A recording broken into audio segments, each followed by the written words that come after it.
Invité exceptionnel à présent, et là aussi on est dans une image d'actualité du jour, l'ambassadeur de Taïwan en France. Rejoignez-nous, je vous en prie. François Chin-Chung Wu, merci de venir nous voir sur le plateau d'LCI. Vous l'avez vu avec nous, monsieur l'ambassadeur, Nancy Pelosi, numéro 3 américaine, a repris son avion ce matin. Elle a quitté Taïwan, elle a quitté l'île-État.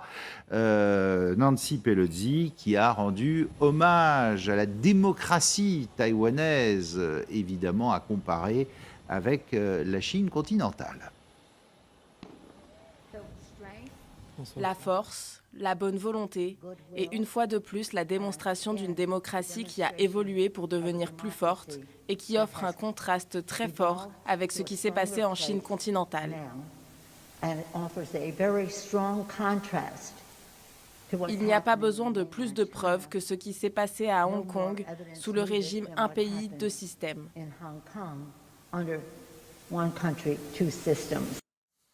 Monsieur l'ambassadeur, qu'est-ce que ça vous a apporté, cette visite de Nancy Pelosi ?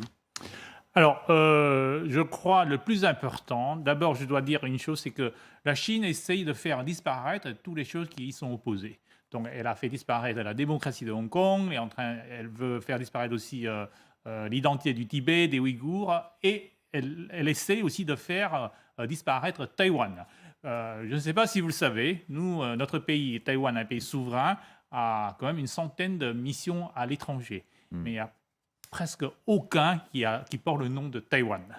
Le seul, c'est la Lituanie. Vous n'êtes quand même reconnu dans le monde que par une quinzaine de pays. La France, officiellement, ne reconnaît pas Taïwan en tant qu'État. Oui. Les États-Unis non plus. Oui, tout à fait. Donc, par exemple, mon titre officiel ici, c'est le représentant de Taipei en France. Donc, pour répondre à votre question qui a été posée, c'est que l'effet est totalement contraire. Si nous regardons ces derniers jours, le nom Taïwan qui a été publié, qui a été discuté, qui a été échangé dans tout le monde médiatique et même parmi tous les décideurs politiques, la victoire, c'est que la politique de la Chine a amené un effet contraire. Est-ce qu'il n'y a pas une hypocrisie quand même des Occidentaux ? Je pense à la Chine et aux États-Unis qui se posent à Taïwan, achètent toute votre production, disent vous êtes une grande démocratie, c'est formidable, mais qui d'un autre côté disent il n'y a qu'une Chine, c'est la Chine continentale. Il n'y a qu'une Chine, moi je suis d'accord, mais de l'autre côté, il y a Taïwan. Il y a qu'une mais ils France. pourraient vous reconnaître officiellement. Ils ne le font pas.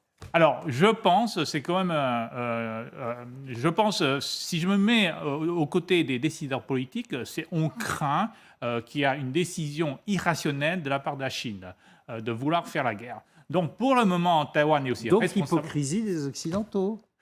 Alors, il y a le monde réel. Voilà. Je pense, pour le moment, le plus important, c'est d'essayer de stabiliser la région, de faire savoir que la Chine est en train de prendre des décisions irrationnelles. Vous savez, maintenant, l'Asie, la région où se situe Taïwan, la Chine, le Japon, tout ça, c'est plus d'un tiers du PMB mondial qui est sur place. Déjà, le PMB de Taïwan, c'est plus la moitié de la Russie, plus un quart de la France, entre un tiers de la France. Alors, n'en parlons pas de la Chine elle-même, du Japon, de la Corée. Donc, ce que la Chine est en train de faire, c'est vraiment de bloquer toute cette situation, cette stabilité de la région. Et je pense que c'est quelque chose qui atteint aussi l'intérêt de la France. Je vous fais écouter la réaction du ministre chinois des Affaires étrangères à cette visite américaine.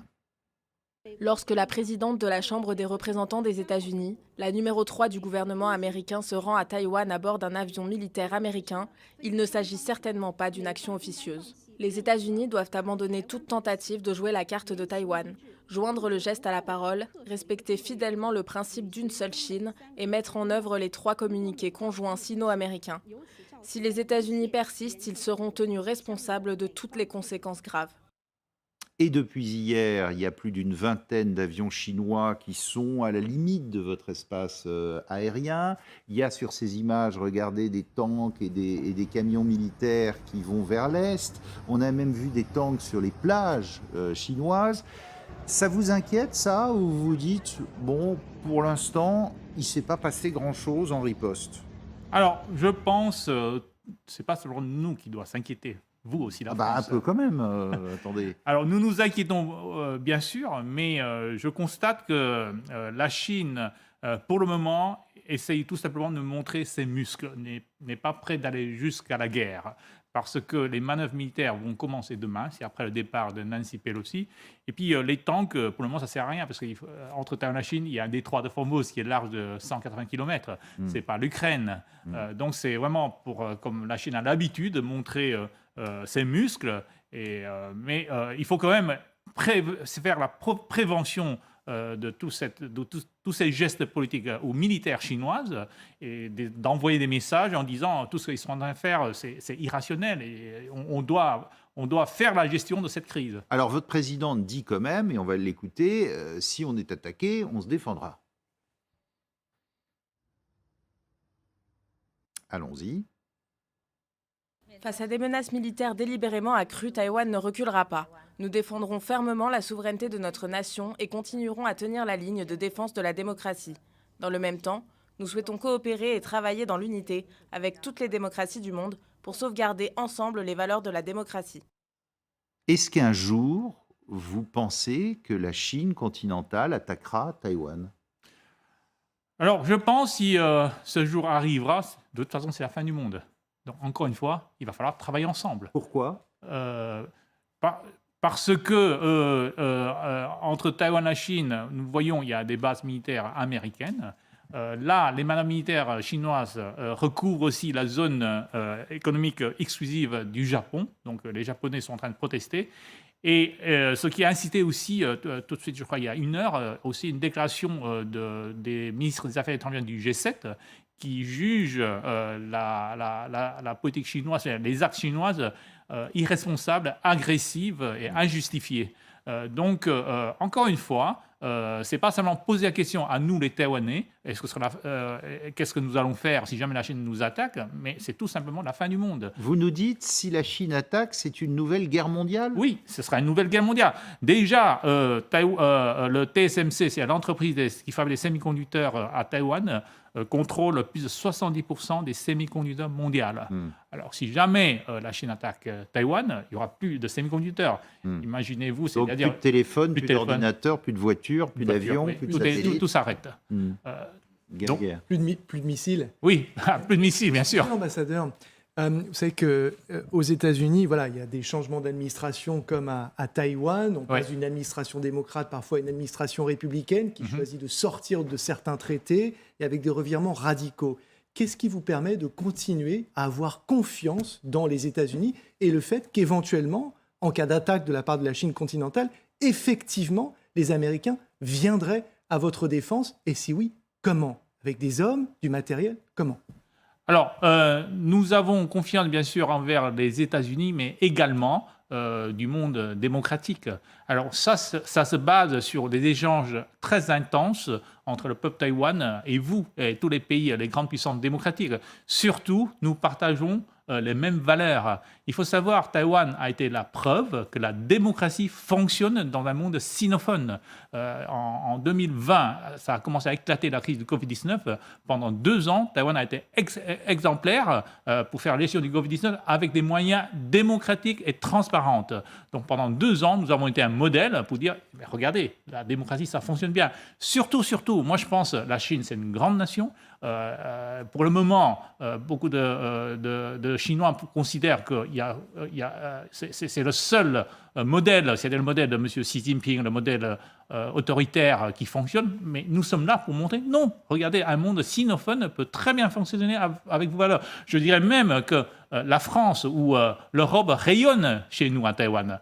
Donc vous ne vous reposez pas que sur l'aide militaire américaine, c'est ça que vous dites? Oui, voilà, on ne se repose pas uniquement sur l'aide militaire américaine, il va falloir aussi se reposer sur nos capacités de défendre nous-mêmes. Et là, les Taïwanais sont aussi déterminés parce qu'il y a plus de 70% des Taïwanais qui ont exprimé que nous serons prêts à se défendre en cas d'attaque chinoise.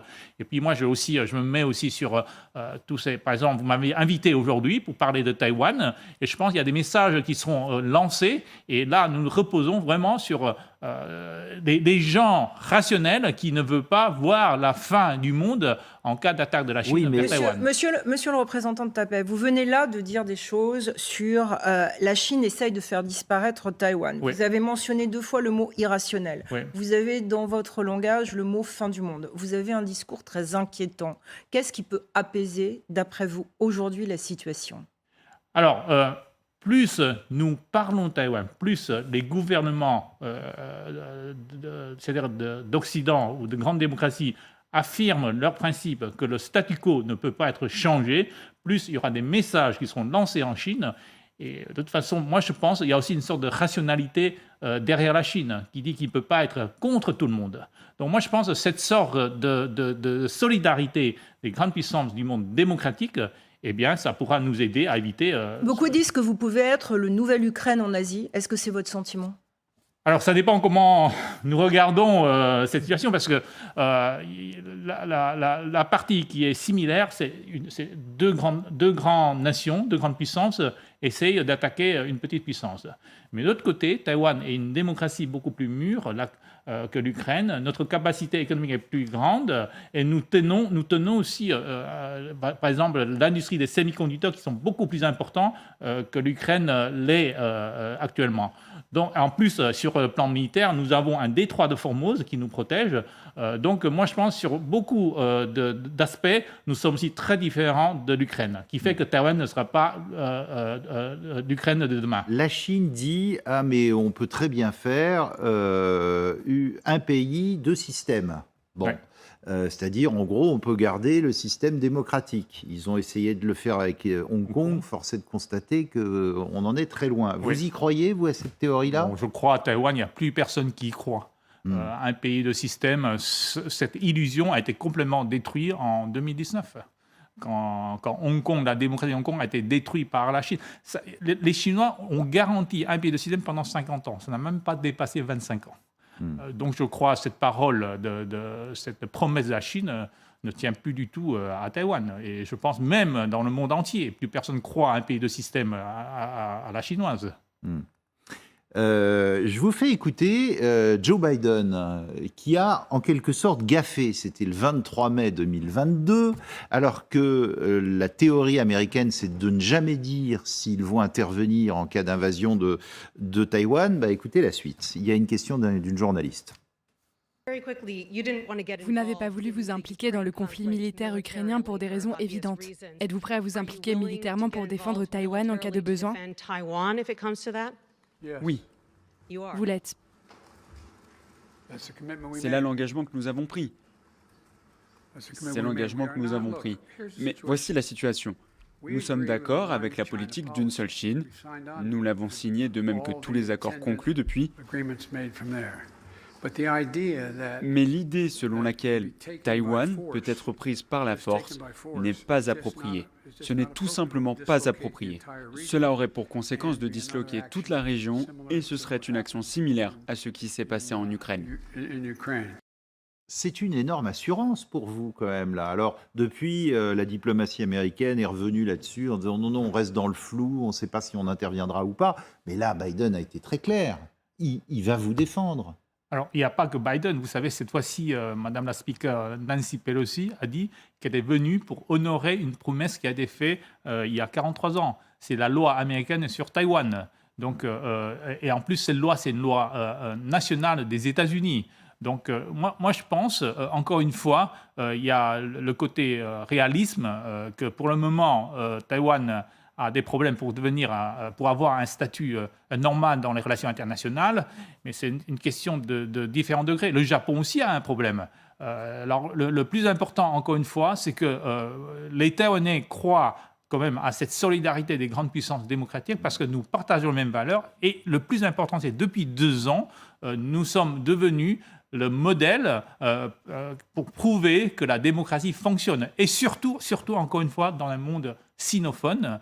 Et si nous laissons la Chine prendre Taïwan, ça veut dire pour le monde sinophone, il n'y aura qu'un système autoritaire qui fonctionne. Et vous allez voir dans le futur, là, vous allez créer un ennemi qui s'interroge sur tout ce que nous partageons depuis très longtemps. Et je crois que ce sera d'une certaine façon vraiment un conflit qui va se produire. Et ça, c'est, encore une fois, je le dis, ça sera la fin du monde. À votre connaissance, d'après les informations que vous avez, lorsque Nancy Pelosi rencontre votre présidente, est-ce qu'elle lui a affirmé que les États-Unis, en cas d'agression de la Chine, interviendraient, oui ou non?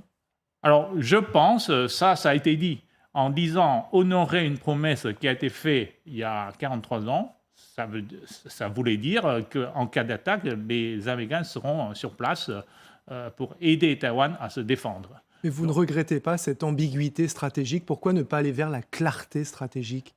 Alors, si vous me posez la question, je peux répondre personnellement, je veux bien qu'on s'oriente vers une clarté. Mais le problème, encore une fois, c'est-à-dire le monde doit faire face à cette réaction chinoise. Et puis les Chinois ont quand même très bien réussi à faire une sorte de lavage de cerveau pour convaincre tout le monde à dire que Taïwan en fait partie. Mais ce soir, c'est un point très important. Vous nous dites sur ce plateau que Nancy Pelosi a affirmé qu'en cas d'agression chinoise, les Américains interviendraient. On est d'accord? Bon, alors là, je n'étais pas à Taïwan. Je vous ai dit que le message qui a été passé, alors Nancy Pelosi a dit qu'il allait honorer une promesse qui a été faite il y a 43 ans, et ça, pour moi, ça sous-entend dire qu'il y aura une aide américaine.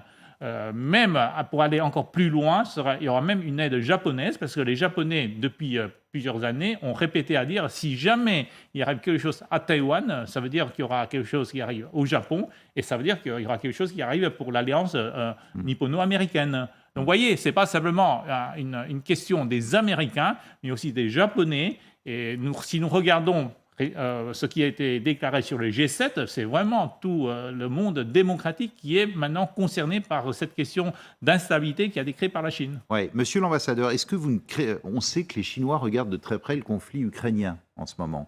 Est-ce que vous ne croyez pas qu'ils puissent se dire il y a peut-être une fenêtre de tir là pour l'invasion, parce que les Occidentaux sont occupés avec l'Ukraine. Allons-y, après tout, Poutine n'a pas hésité, lui. Alors, si l'Ukraine n'a pas pu tenir si longtemps, je pense que ça aura donné des idées, des illusions à M. Xi Jinping. Oui, Xi Jinping. Pour prendre une décision qui sera mauvaise pour tout le monde. Mais je pense, avec ce qui était en train de se passer en Ukraine, il a tenu si longtemps. Et surtout, on a vu aussi l'assistance du monde entier vers l'Ukraine. Bien sûr, ce n'est pas tout le monde, mais une grande partie du monde a montré leur soutien vers l'Ukraine. C'était un test pour Xi Jinping. Je pense. Donc, Xi Jinping hésite quand même un petit peu. Parce que maintenant, dans quelques mois, il va bientôt briquer son 3e mandat pour être président à vie de la Chine. Et donc, il y a beaucoup de choses qui sont maintenant très difficiles pour lui à prendre une décision.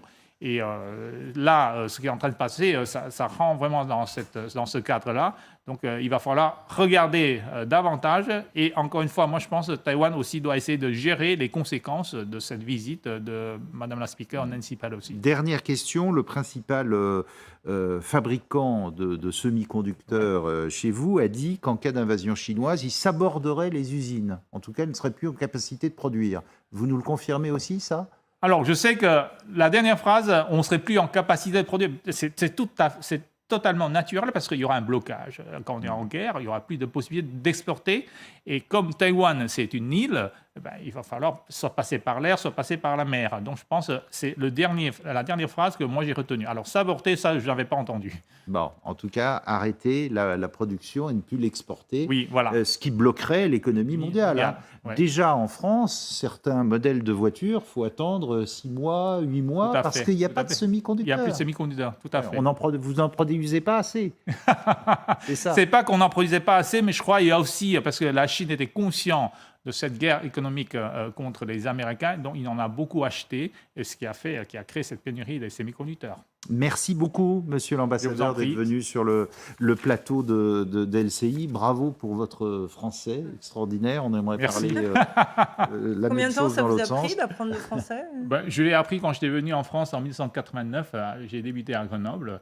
Et je pense que c'est une question d'amour, d'aimer la langue, d'aimer le pays. Et quand j'étais enfant dans les années 90, c'est vraiment la France qui avait ouvert mes yeux et j'en suis très reconnaissant jusqu'à aujourd'hui. Donc moi je pense que c'est cet amour, cette passion qui m'a continué à travailler sur le français. Mais j'en suis toujours très content. Merci à la France.